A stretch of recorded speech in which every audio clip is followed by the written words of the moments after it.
biarlah Engkau memakai hamba yang sederhana dan hina ini untuk kemuliaan nama-Mu di muka bumi ini. Pakai kami Tuhan sebagai pelaku-pelaku firman Tuhan yang hidup di tengah-tengah kegelapan dunia ini. Tuhan Yesus, tolong kami, berikan kami hikmat Roh Kudus-Mu agar kami mengerti rahasia-rahasia ilahi-Mu di dalam firman-Mu yang maha kudus. Terpujilah Tuhan, biarlah hamba-Mu dan baik jemaat Tuhan kekasih yang online, yang offline, di mana saja mereka berada, Engkau memberkati mereka dengan luar biasa, berlimpah-limpah berkat rohani dan jasmani kepada kami masing-masing. Beracara Engkau Tuhan, hadirlah Engkau di tengah-tengah kami pada saat ini. Di dalam nama Yesus hamba berdoa. Haleluya. Amin. Ada sukacita Bapak Ibu saudara.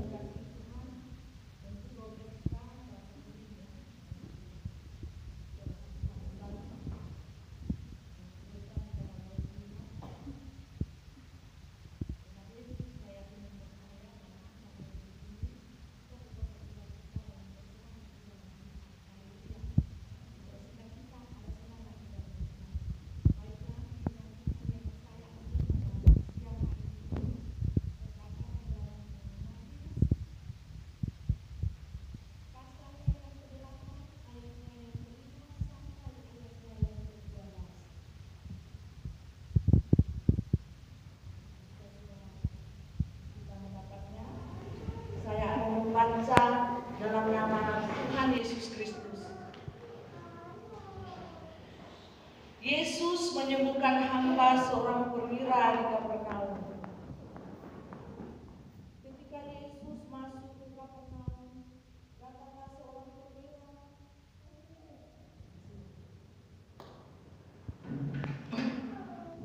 Ketika Yesus masuk ke Kapernaum, datanglah seorang perwira mendapatkan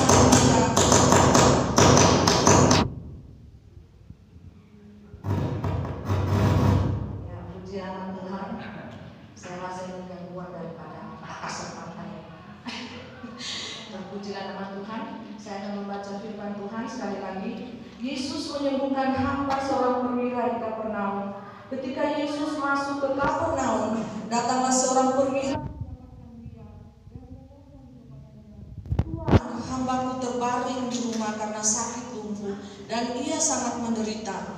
Yesus berkata kepadanya, aku akan datang menyembuhkannya. Tetapi jawab perwira itu kepadanya, Tuhan, aku tidak layak menerima Tuhan di rumahku. Katakan saja sepatah kata, maka hambaku itu akan sembuh. Tetapi aku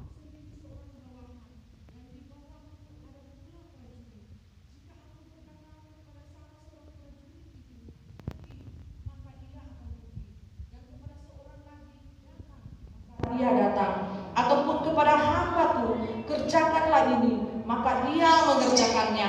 Tetapi Yesus mendengar hal itu, heranlah ia dan berkata kepada mereka yang mengikutinya, aku berkata kepadamu, sesungguhnya iman sebesar ini tidak pernah aku jumpai pada seorang pun di antara orang Israel. Aku berkata kepadamu, banyak orang akan datang dari timur dan barat dan duduk makan bersama-sama dengan Abraham, Ishak dan Yakub di dalam kerajaan surga. Sedangkan anak-anak kerajaan itu akan dicampakkan kepada kegelapan yang paling gelap. Di sanalah akan terdapat ratap dan detak gigi. Lalu Yesus berkata kepada perwira itu, pulanglah dan jadilah kepadamu seperti yang engkau percaya. Maka pada saat itu juga sembuhlah hambanya. Terpujilah nama Tuhan.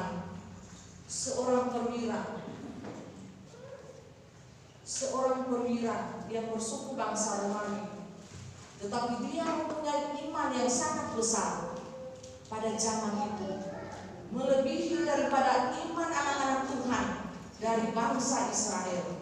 Bukankah itu suatu ironis bagi kita sebagai anak-anak Tuhan? Jangan kita menyangka kita setiap hari di gereja, tetapi Tuhan mengejar iman kita, mengejar hati kita. Jangan kita sampai membawa tempat tidur kita di gereja saking kita mau lihat orang kita beriman.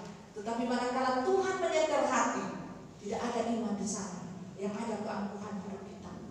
Jangan, Bapak Ibu Saudara yang dikasihi Tuhan, anak-anak Tuhan yang kekasih di dalam Tuhan Yesus, saya tergerak hati saya membawa firman ini karena ini teguran keras bagi kita anak-anak Tuhan di akhir zaman ini. Karena apa? Di akhir zaman ini yang ditonjolkan oleh manusia adalah materialistik, hidup yang penuh dengan keangkuhan hidup. Siapa saya? Saya bergaya dengan Lamborghini.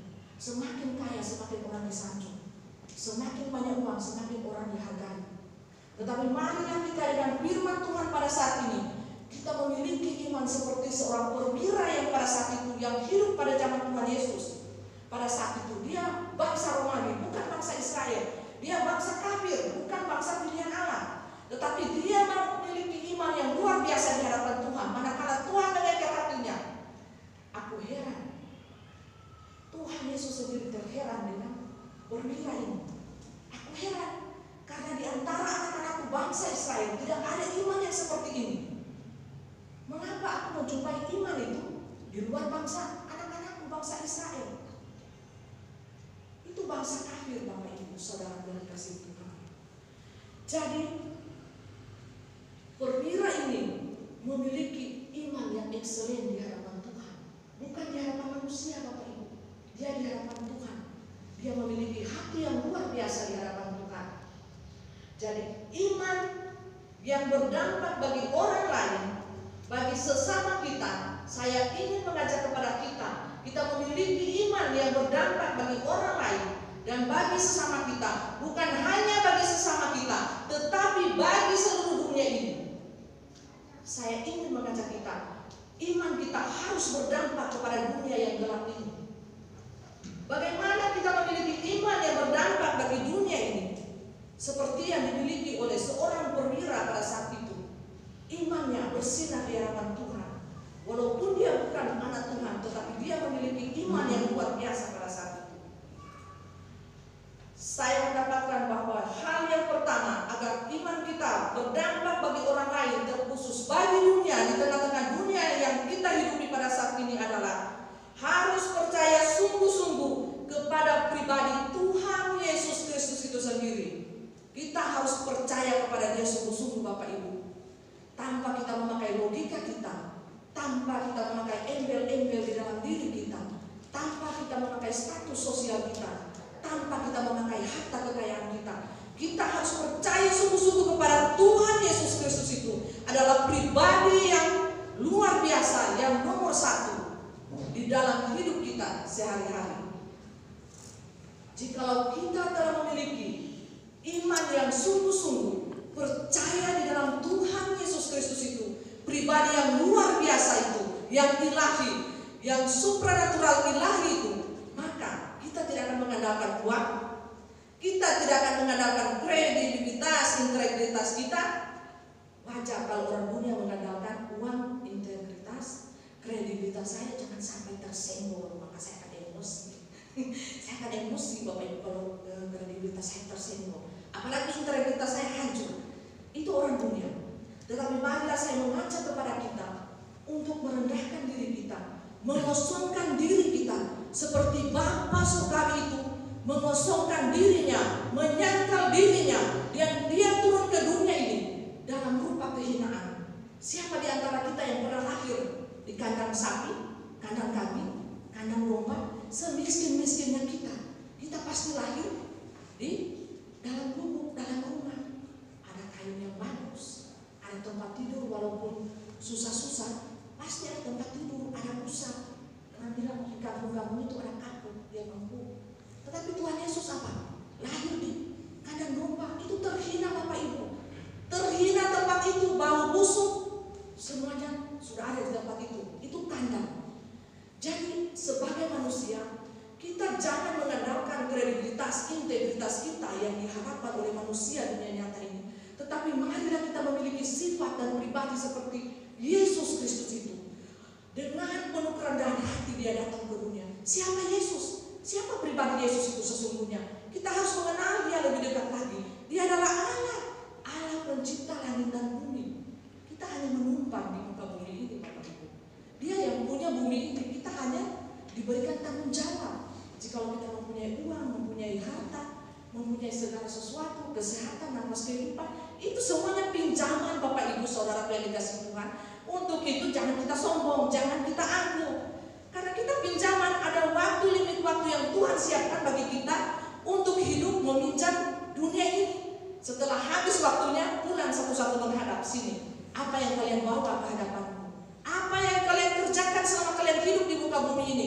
Dosakah? Persinahankah? Perselingkuhankah? Pembunuhan, pencuriankah? Hal-hal dosa? Atau kalian melakukan kehendak daripada Aku Bapa Surgawi? Itu yang harus kita pertanyakan dalam diri kita, dalam hati kita. Sudahkah aku hamba-Mu Tuhan menyenangkan hati-Mu pada saat ini? Sudahkah aku Tuhan taat dan setia menjadi pelaku-pelaku firman-Mu? Sudahkah itu aku lakukan selama aku hidup? Jangan kita bukan melakukan kehendak Tuhan, Tuhan taat dan setia kepada Tuhan, malah kita lari ke kiri melakukan kehendak musibah dunia ini. Nah, sementara kita masuk gereja, kita pakai baju putih, dilihat kayak malaikat terang semua ya Bapak Ibu. Saya yakin di sini malaikat semua ya. Jangan kita masuk ke gereja setiap hari Minggu ibadah kita seperti malaikat terang semua. Wah, orang yang mantap, ada Tuhan luar biasa, dahsyat, kuasa Tuhan dahsyat. Tetapi manakala kita berpulang kepada Tuhan, kita dilihat apa? Najis. Kita dilihat apa? Penuh keangkuhan diri, penuh kejahatan. Untuk itu Tuhan menolak kita. Enyalah kau hamba-Ku yang jahat, yang tidak setia, yang tidak taat kepada Aku. Karena apa? Perbuatan kita tidak mencerminkan ini. Kita malah mempermalukan firman itu. Marilah kita sebagai pribadi manusia yang lemah, kita harus menghidupi firman itu di dalam hati kita, di dalam hidup kita, agar supaya apa? Firman itu akan berbicara, firman itu akan hidup di dalam diri kita, sehingga dimanapun kita berada, maka kita akan menjadi terang. Terang ilahi, dan terang itu akan dilihat oleh kegelapan dunia ini, baik oleh sesama kita, baik oleh keluarga kita, baik oleh semua kerabat-kerabat kita, teman kita, ataupun orang-orang di seluruh dunia ini akan melihat kita adalah anak-anak Tuhan Yesus yang diberkati oleh Tuhan. Jadi Bapak Ibu Saudaraku yang dikasihi Tuhan, sebagai seorang perwira pada saat itu, saya yakin perwira ini mempunyai banyak uang.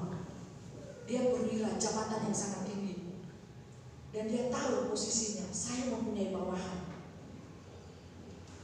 Tetapi pada saat itu bisa saja perwira ini mencari tabib, mencari dokter ya. Kalau saat ini kita kenal dengan dokter, dia bisa saja memanggil tabib untuk menyembuhkan hambanya ini, pegawainya yang ada di rumahnya. Ya, dia bisa menyuruh orang lain atau bawahannya untuk memanggil Tuhan Yesus. Tuhan Yesus, tolong dong ke rumah saya, majikan saya, ada pembantu majikan saya itu lagi nunggu. Tetapi apa yang dilakukan oleh perwira ini? Dia datang sendiri, Bapak Ibu Saudara yang dikasihi Tuhan. Itu apa lambangnya? Dia memiliki kerendahan hati. Ya, dia tidak memakai status dia sebagai seorang perwira di situ. Dia datang, dia menghampiri Tuhan Yesus. Dia berkata, Tuhan, hamba-Ku terbaring di rumah karena sakit lumpuh dan ia sangat menderita. Ya. Jadi sambung dengan ayat yang ke-8, tetapi perwira itu jawabnya kepadanya, Tuhan, aku tidak layak menerima Tuhan di dalam rumahku. Katakan saja sepatah kata, maka hamba-Ku itu akan sembuh. Jadi Bapak Ibu Saudaraku yang dikasihi Tuhan, ini adalah iman yang sangat ekselen di hadapan Tuhan. Tuhan, berkatalah apa saja, maka aku akan sembuh. Hamba-Ku itu akan sembuh. Jikalau pada zaman ini kita berkata kalau kita sakit, maka aku akan sembuh. Tuhan, berfirmanlah, jikalau engkau tidak mendengarkan suara Tuhan, maka bukalah firman Tuhan yang ada pada kita, Alkitab itu. Berbicaralah Tuhan kepadaku sepatah kata, maka aku akan sembuh. Nah, iman seperti ini sangat jarang dijumpai oleh anak-anak Tuhan pada zaman itu. Ya, sampai Tuhan Yesus itu heran ya melihat daripada iman seorang perwira ini. Jadi Bapak Ibu Saudara yang dikasihi Tuhan, jikalau kita percaya sungguh-sungguh kepada pribadi Tuhan Yesus Kristus itu, maka kita tidak akan mengandalkan manusia, kita tidak akan mengandalkan uang, kita tidak akan mengandalkan jabatan kita tidak akan mengandalkan apapun, status apapun yang menempel di dalam badan kita ini sebagai manusia yang kita banggakan. Jadi kita harus sungguh-sungguh mengandalkan Tuhan dan sungguh-sungguh percaya kepada kuasa Tuhan tersebut. Jadi iman yang berdampak bagi orang lain. Hal yang kedua yang saya dapatkan adalah harus kita memiliki hati yang rindu berjumpa dengan Tuhan Yesus secara pribadi, seperti yang dilakukan oleh perwira pada saat itu. Jadi kita harus datang sendiri kepada Tuhan tanpa kita wakilkan iman kita kepada orang lain. Biasa anak-anak muda ya, seringkali titip ya, kalau kamu ke gereja titiplah doa saya ya, ini sekaligus dengan persembahan saya. Titip doa saya mau ini. Jangan ya Bapak Ibu, kamu akan menyesal ya adik-adik yang tercinta. Kamu akan menyesal jikalau kamu sering menitip doa plus persembahan kepada temanmu. Bertobatlah sekarang ya, selagi masih ada waktu. Datanglah sendiri-sendiri di hadapan Tuhan.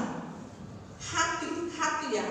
Jangan badan kita yang datang, hati kita kepada love you di sana ya, melayang hati kita, pikiran kita ada di sana ya, bercabang sampai berapa cabang ya di Jogja ini. Jangan. Tetapi mari datanglah kepada Tuhan hati. Yang Tuhan lihat adalah hati kita yang datang dengan penuh kerendahan hati. Ya seperti yang dilakukan oleh seorang perwira ini. Dia datang dengan penuh kerendahan hati. Tuhan, aku tidak layak. Aku tidak layak. Itu menandakan bahwa Tuhan, aku manusia yang berdosa. Aku tidak layak untuk menerima Tuhan yang Maha Kudus. Ya. Jangan kita datang kepada Tuhan sok-sokan ya. Tuhan, aku Tuhan orang beriman, aku Tuhan. Nah, itu sombong ya. Anda belum sampai di hadirat Tuhan sudah ditolak. Ini manusia sombong ini. Tidak usah diterima doa-doanya ya. Seperti itu mungkin ya percakapan. Jadi kita harus datang kepada Tuhan dengan kerendahan hati kita. Ya, dengan ketulusan hati kita, tanpa ada kemunafikan, tanpa ada yang kita tutupi. Karena apa? Karena Tuhan melihat hati yang tulus, hati yang tulus, hati yang tidak munafik, hati yang tidak ular-ular ya, bengkok-bengkok. Nah itulah yang Tuhan soroti kepada kita anak-anak Tuhan. Sehingga apa? Firman Tuhan berkata, firman-Ku itu bagaikan pedang bermata dua. Ya, jikalau dia menembus hati kita, jiwa kita dan roh kita, maka itu akan memisahkan hati dan jiwa kita. Roh kita lari kemana, hati kita lari kemana, jiwa kita, dan itu akan dicek. Tuhan itu mengecek apakah hati kita betul-betul sungguh-sungguh di hadapan Tuhan, atau kita hati bercabang seperti ular. Larinya itu seperti ular. Nah Tuhan akan melihat semuanya itu, hati dan jiwa kita, semuanya akan dicek di hadapan Tuhan. Maka jadilah kita seperti seorang perwira ini, memiliki kerendahan hati yang luar biasa di hadapan Tuhan. Sehingga apa? Hati Tuhan itu langsung tersentuh seketika itu juga. Baiklah, aku akan menyembuhkan dia. Langsung Tuhan itu merespon. Seketika itu juga, aku akan menyembuhkan hamba-Mu yang lumpuh ini. Mengapa kuasa Tuhan, hati Tuhan langsung tersentuh seketika itu juga? Karena apa? Ia melihat ada kerendahan hati dia dalam seorang perwira ini. Dia melihat ada ketulusan hatinya. Dia melepaskan embel-embelnya sebagai perwira, sebagai apapun status jabatannya. Dia datang kepada Tuhan bukan untuk membawa beban hidupnya sendiri, bukan untuk membawa doa kepada istrinya, kepada anak-anaknya, kepada keluarganya, tetapi ini seorang hamba. Siapakah hamba? Mungkin dinilai bagi kita seorang majikan, hamba tidak bernilai. Tetapi bagi Tuhan, dia bernilai. Hamba, pembantu ya Bapak Ibu. Dia membawa apa? Masalah orang lain. Bukan keluarganya, bukan istrinya, bukan anak-anaknya yang dia bawa. Tuhan, tolong sembuhkan hamba-Ku yang lumpuh ini. Jadi Bapak Ibu saudaraku yang dikasih Tuhan, milikilah hati yang terbeban kepada orang lain. Mendoakan orang lain walaupun dia telah menyakiti hati kita, telah mensolimi kita. Sekalinya Tuhan, inilah nama orang yang telah menyakiti hatiku. Ampunilah dosa-dosanya Tuhan. Benarkanlah dia di hadapan Tuhan. Tuhan ampunilah. Karena apa? Karena Engkau terlebih dahulu telah mengampuni dosa-dosaku. Itulah sistem iman kasih yang paling tinggi di alam supranatural. supranatural, spiritual yang saya dapati. Bapak Ibu Saudaraku yang dikasihi oleh Tuhan, jikalau kita datang sungguh-sungguh di hadapan Tuhan, sujud di hadapan Tuhan, kunci pintu kamar, sujud di hadapan Tuhan tanpa orang lain pun yang tahu, itu akan bernilai sangat fantastis di hadapan Tuhan. Jikalau kita kuat, kita berpuasalah semampu kita, karena itu akan mematikan keinginan-keinginan daging kita, dan kita akan terkoneksi dengan kuasa ilahi itu yang menghampiri. Siapa kita yang mampu berkoneksi dengan ilahi itu? Jikalau kita tidak membayar harga diri kita, jikalau kita tidak membayar harga atas kesenangan diri kita, Tuhan tidak akan memakai Anda jikalau Anda masih bersenang-senang di dalam dosa, bersenang-senang di dalam keinginan daging, memenuhi keinginan hawa nafsu, keinginan daging kita masing-masing sebagai manusia berdosa. Tuhan tidak akan berkenan memakai orang-orang seperti itu. Tetapi manakala anak-anak Tuhan yang telah siap membayar harga mereka, mati bagi Tuhan, setia dan taat kepada Tuhan, menenggelamkan, mematikan keinginan-keinginan daging, baru Tuhan memakai kita. Proses itu harus kita jalankan seperti bangsa Israel di padang gurun pada saat itu, memakan waktu 45 tahun. Saya Bapak Ibu memakan waktu 25 tahun baru muncul sebagai saksi Tuhan. Kalau suara Tuhan itu berkata, anakku keluarlah jadi saksiku di tengah-tengah dunia ini, muncul sekitar 25 tahun diproses oleh Tuhan. Proses penyiksaan, proses penderitaan, proses masalah hidup, proses semua segala hal, masalah alam kehidupan, baik itu masalah keluarga, baik itu masalah dengan sesama, mandi-mandi hinaan dan air mata saya diproses oleh Tuhan. Hampir bunuh diri berapa kali Bapak Ibu, karena saya tidak tahan sebagai manusia yang memang saya tidak tahan. Tetapi apabila firman itu telah hidup di dalam diri kita sebagai anak-anak Tuhan, maka firman itu akan menguatkan kita, akan menghibur kita, menopang kita, memberikan penghiburan kekuatan baru. Itulah yang saya rasakan pada saat ini. Saya diberikan kekuatan baru, penghiburan, semangat yang baru. Manakala manusia itu menghina saya, manakala manusia itu memfitnah saya, menjual-jual nama saya tidak takut. Saya bilang ada pembela. Kalian mengarang cerita-cerita yang tidak-tidak, kalian menjual namaku, tetapi ada pembelaku, satu pembelaku, yaitu Yesus Kristus Tuhan, yang tidak pernah tidur melihat keadaan saya, keadaan air mata saya, keadaan penderitaan saya, keadaan penyiksaan saya. Kalian mau hina saya miring, gila, strep 3, strep 4, no problem, silakan. Ada pembelaku, Tuhan Yesus Kristus pembelaku. Jadi saya tidak takut, tidak khawatir. Tangisan saya hanya sebagai ego saya sebagai manusia. Saya tersentuh, Tuhan mengapa saya dihina terus? Padahal begitu so cantik juga ya. Mengapa saya dihina terus? Mengapa Tuhan, mengapa? Tetapi suara Tuhan berkata, itulah anakku, jalan yang harus kamu lalui. Karena jalan itu yang terlebih dahulu aku lalui. Aku dihina, aku dicaci maki, aku difitnah, aku dijual, aku dicambuk, sampai aku disalibkan, sampai detik terakhir. Itulah jalan yang aku lalui anakku. Jangan engkau gentar, jangan engkau takut kepada manusia, karena mereka hanya tanah. Ingat anakku, mereka hanya tanah. Jangan mengejar sanjungan daripada manusia, karena mereka hanya tanah. Tetapi kejarlah pujian daripada aku, pujian ilahi yang benar-benar excellent daripada aku. Karena engkau selama ini telah mengejar pujian daripada aku, maka aku ada di samping kiri kananmu, dan ada di belakangmu, dan ada di hatimu. Aku berbicara kepada engkau mengenai nubuat-nubuatan ilahi yang belum terjadi di dunia ini. Terpujilah nama Tuhan, karena itu adalah firman yang hidup di dalam diri kita.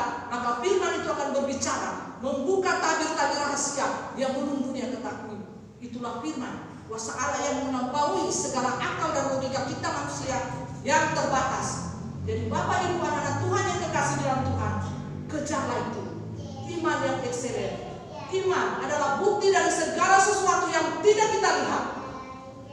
Dan iman itu ada dari sesuatu yang belum terjadi. Maka percayalah, maka itulah iman yang betul-betul excellent di hadapan Tuhan. Jadi Bapak Ibu Saudaraku yang dikasih Tuhan, milikilah iman yang betul-betul sempurna di hadapan Tuhan. Hal yang ketiga, iman yang berdampak bagi orang lain, saya dapatkan adalah iman yang peduli kepada orang lain dan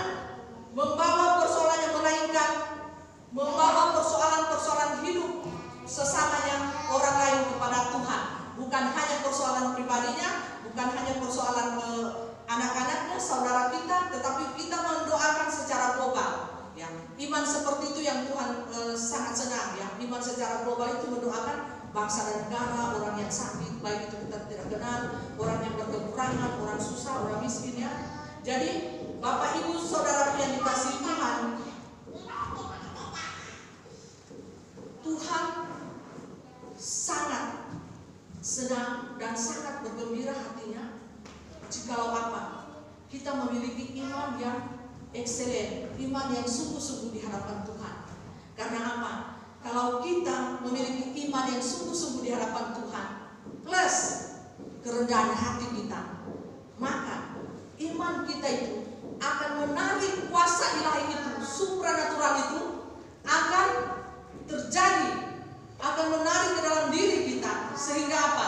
Kita manusia yang lemah ini, kita manusia yang penuh keterbatasan ini, kita akan dilihat orang menjadi manusia yang super. Manusia yang super.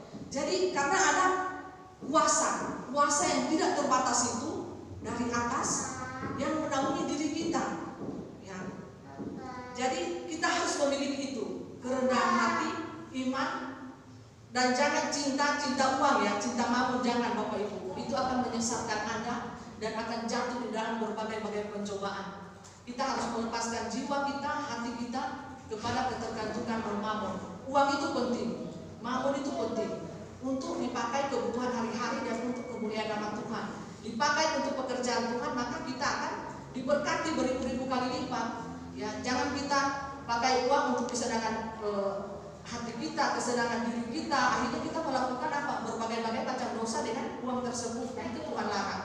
Jadi Bapak Ibu Saudaraku yang dikasihi Tuhan, iman itu akan berefek apa? Yang pertama kita akan merasakan jikalau orang beriman kepada Tuhan Yesus Kristus, itu akan keluar apa? Belas kasihan, kasih.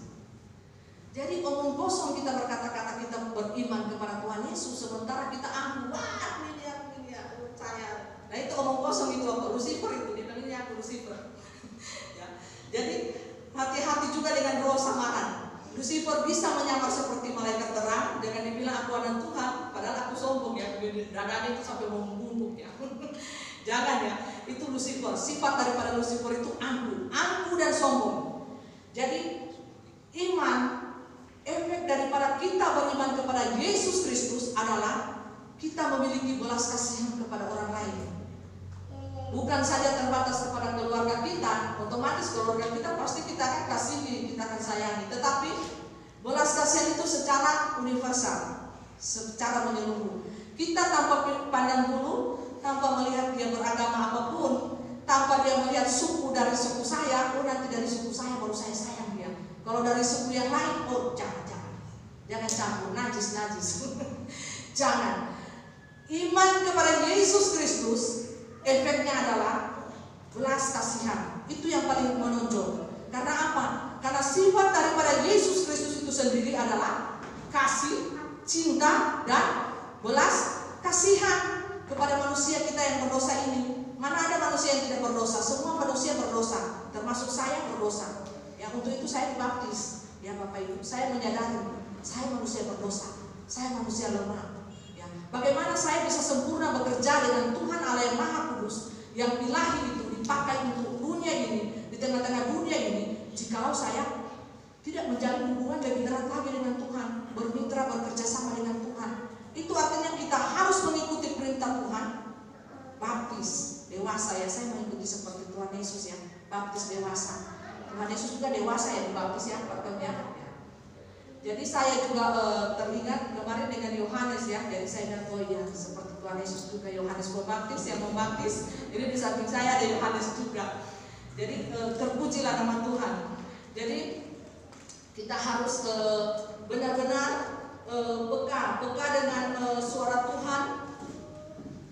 Kita harus merespon iman itu dengan benar. Ya, kita harus merespon iman itu dengan benar di dalam kehidupan kita sehari-hari, terutama pada saat ini. Karena apa Bapak Ibu Saudaraku yang dikasihi Tuhan, iman kita yang benar di hadapan Tuhan itu akan membawa kita melewati badai dunia ini, terutama saat-saat sangat sulit pada saat ini, yaitu pandemi virus corona gelombang kedua. Ya, kita akan memasuki gelombang kedua dan virus itu akan bermutasi secara ganas. Kita harus memiliki iman yang teguh, iman yang benar, dan pengenalan yang benar akan Tuhan. Ya, jangan kita memiliki iman yang konyol, iman yang tidak benar di hadapan Tuhan. Ya, kita katakan kita beriman, tetapi di luar sana kita membunuh, mencuri, berzina, berselingkuh. Itu bukan iman yang benar, Bapak Ibu. Dari buahlah orang tersebut maka akan diketahui Allah mana yang dia sembah, Allah Lucifer atau Allah yang hidup, Allah yang benar. Iman itu harus dibekali dengan pengenalan pengetahuan yang benar akan Allah, seperti yang terjadi pada seorang perwira pada zaman Yesus, ya, pada saat itu. Jadi segala sesuatu yang kita belum lihat, segala sesuatu yang belum terjadi di muka dunia ini, tetapi apabila Tuhan singkapkan itu kepada diri kita masing-masing sebagai anak-anak Tuhan, terimalah itu sebagai iman yang benar di dalam hidup kita, karena kita telah mengenal pengenalan Allah yang benar di dalam kehidupan kita. Ya, contoh saya jikalau melihat segala sesuatu itu iman yang benar itu belum terjadi di muka dunia ini, segala penglihatan yang saya lihat, tetapi saya tangkap itu, saya aminkan, ya dan amin. Itu penglihatan yang Tuhan berikan kepada saya, maka saya akan klaim akan terjadi, ya dan amin. Karena saya tahu yang memberikan penglihatan ini adalah Yeshua HaMashiach Elohim, Allah Yahweh yang benar. Saya tahu, saya kenal dia, saya tahu suaranya. Ya, jikalau dia memanggil namaku, anakku, hai anakku, lihatlah ini, maka saya akan klaim itu sebuah iman sebelum terjadi di dunia nyata. Tunggu ya Tuhan, aku akan menunggu dia akan terjadi di dunia nyata. Betul Bapak Ibu, 3 bulan, 6 bulan, 1 tahun, 1 minggu, pasti terjadi, ya dan amin. Karena apa? Kita memiliki Allah yang benar. Kita telah tahu, kita telah mengenal Allah itu, Allah yang benar itu seperti apa. Allah yang hidup, Allah yang berkuasa, Allah yang memegang kehidupan alam maut, alam nyata ini di dalam genggaman tangannya. Ya, jadi Bapak Ibu Saudaraku yang dikasihi Tuhan, milikilah iman seperti zaman dahulu kala, seperti zaman para nabi dahulu, Nabi Nuh. Ya, zaman Nabi Nuh, apakah Nabi Nuh dibilang orang waras? Gila Bapak Ibu, setengah miring. Yang mendirikan apa? Mendirikan kapal di atas gunung. Tidak ada air di gunung. Mana ada air mengejar kapal di atas gunung? Itu mustahil bagi logika kita manusia. Tetapi itulah yang Nuh lakukan pada zamannya. Walaupun orang bilang gila miring sinting, nanti Nuh dalam hati, tentu kamu kalau waktu Tuhan datang ya baru batahiyat dalam. Nah, seperti itu. Ya, itulah iman sebelum waktu dunia terjadi, maka ketika Tuhan itu berkata, aku akan menimpakan dunia ini dengan ini, klaim itu sebagai iman. Jangan goyah, jangan bimbang, tetapi perkatakanlah, aku menunggu waktu Tuhan yang akan terjadi. Mari saya mengajak kepada kita anak-anak Tuhan, milikilah iman yang ekselen di hadapan Tuhan. Milikilah iman seperti seorang perwira ini. Walaupun dia bukan bangsa Israel, dia bangsa Romawi, tetapi dia memiliki iman yang luar biasa di hadapan Tuhan, ekselen. Siapa kita? Kita adalah juga bangsa kafir, bangsa Indonesia, ekselen juga ya. Saya bangga jadi bangsa Indonesia. Kita bukan bangsa Israel, bukan bangsa pilihan Allah, tetapi marilah kita memiliki iman seperti seorang perwira ini yang melebihi iman daripada bangsa Israel, anak-anak pilihan Tuhan Allah ini. Sampai Tuhan Yesus itu heran melihat iman daripada seorang perwira ini. Aku heran, aku tidak menjumpai iman seperti ini di tengah-tengah bangsaku, bangsa Israel. Oh, bangsa kafir yang mempunyai pemimpin. Jangan heran pada saat ini, jangan kita ketinggalan kereta sebagai anak Tuhan. Yang terdahulu akan terkemudian, yang terkemudian akan menjadi terdahulu. Firman Tuhan berkata tadi, jangan kalian heran, banyak anak-anakmu akan berada di lautan api, gertakan gigi. Jangan kita merasa diri kita sudah berada di dalam gereja, setiap saat, setiap hari kita 1000%, 100% kita akan masuk surga. Oh no, jangan. Kita harus ngecek perbuatan kita, perilaku kita, apakah kita Tuhan, baca kita. Habis Tuhan, selingkuh di luar, banyak bilang itu lari ke sini, Tuhan bilang, oh enggak beres yang sini karena kita tok kisah dikit. Baru sadar, jangan seperti itu.